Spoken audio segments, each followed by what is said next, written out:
Арапа мерекесіне бауырсақ пісіреміз. Іші толықтай мясо болып пісіп шығады. Ең алдымен ыдысымызға жылы сүтімізді құйып, оның үстіне тұзымызды, қантымызды және де дрожжымызды салып жақсылап араластырып аламыз. Ендігі кезекте сары майымызды және де майонезімізді салып жақсылап араластырамыз. Массамыз дайын болды. Енді осы массамызға ұнымызды салып жақсылап жұмсақ қамыр илеп шығамыз.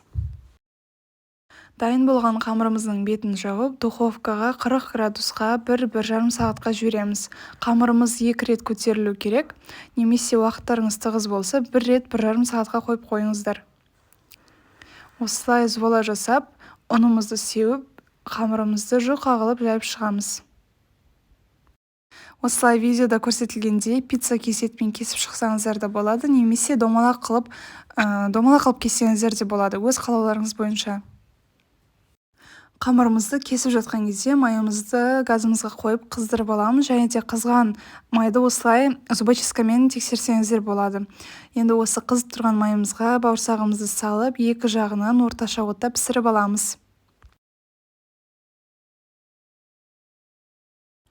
Мінекей осымен біздің өте дәмді болып шығатын бауырсақтарымыз дайын. Міндетті түрде дайындап көріңіздер, және де мені белгілеуді ұмытпаңыздар. Барлықтарыңызға ас болсын.